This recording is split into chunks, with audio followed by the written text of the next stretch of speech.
Assalamualaikum warahmatullahi wabarakatuh. Perkenalkan, nama saya Adrian Putra Andrianto dari kelompok praktikum algoritma pemrograman 2. Nah, di sini saya akan menyelesaikan lampiran soal tentang buatlah coding C++ yang menghasilkan output seperti contoh di bawah ini. Dengan input n sama dengan 10, output yang akan keluar akan seperti ini pada gambar. Kemudian dengan catatan gunakan for bersarang pernyataan kondisi. Nah, lalu kita langsung masuk ke programnya saja. Nah, di sini file headernya adalah include iostream, kemudian using namespace std, lanjut ke fungsi utama yaitu integer main. Kita mulai programnya. Di sini kita masukkan variabel n, i, dan j dengan tipe data integer. Masukkan nilai n, kemudian kita cin n.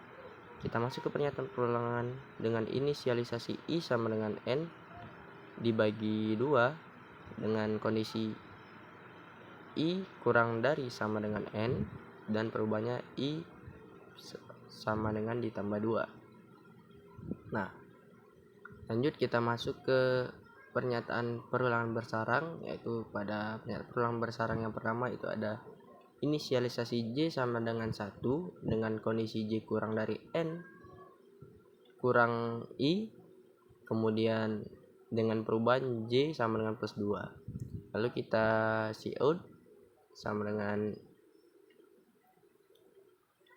kosong, yaitu spasi saja. Kemudian kita masuk ke pernyataan perulangan yang kedua, bersarang yang kedua.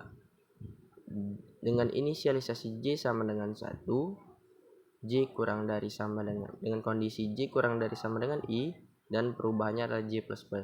Lalu kita cetak bintang. Nah, pada pernyataan perulangan yang ketiga, pada pernyataan perulangan bersarang yang ketiga yaitu j sama dengan inisialisasi j sama dengan 1 dan kondisi j kurang dari sama dengan n dikurang i dengan perubahan j++, kemudian kita cetak spasi. Nah, pada pernyataan perulangan yang keempat, kita dengan inisialisasi j sama dengan 1 dan kondisi j kurang dari sama dengan i dan dan perubahan adalah j++. Kemudian kita cetak bintang, lalu kita inline. Nah, kemudian kita masuk ke pernyataan for selanjutnya dengan inisialisasi i sama dengan n, kemudian dengan kondisi i lebih dari sama dengan 1 dan perubahannya adalah i min atau i dikurang 1. Nah, untuk itu apabila pernyataan perulangan for ini memenuhi, kita masuk ke pernyataan perulangan bersarang yang kedua. Nah, di sini pernyataan perulangannya ada j dengan inisialisasi j sama dengan 0 dan kondisi j kurang dari n kurang i, kemudian perubahan j++. Jika memenuhi, maka cetak spasi. Tapi jika tidak memenuhi, kita masuk ke for selanjutnya.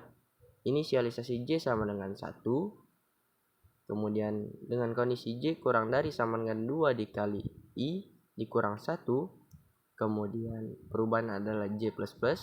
Apabila memenuhi kondisi for di atas, maka cetak bintang. Lalu kita cetak inline agar turun ke bawah, dan lalu kita akhiri program. Coba kita running. N sama dengan 10, yang keluar akan seperti ini. Nah, di sini maksud dari pernyataan for bersarang ini sendiri, apabila pernyataan for yang pertama ini terpenuhi, maka akan masuk ke pernyataan for selanjutnya. Nah, apabila pernyataan for bersarang yang pertama ini terpenuhi, maka akan cetak spasi. Nah, setelah itu apabila tidak memenuhi, lanjut ke pernyataan for selanjutnya. Jika pernyataan for ini memenuhi, maka akan dicetak bintang. Tapi jika tidak terpenuhi, maka langsung lanjut ke pernyataan for selanjutnya. Jika terpenuhi akan cetak spasi, jika tidak akan masuk ke pernyataan selanjutnya. Begitupun seterusnya. Mungkin sekian dari saya. Wassalamualaikum warahmatullahi wabarakatuh.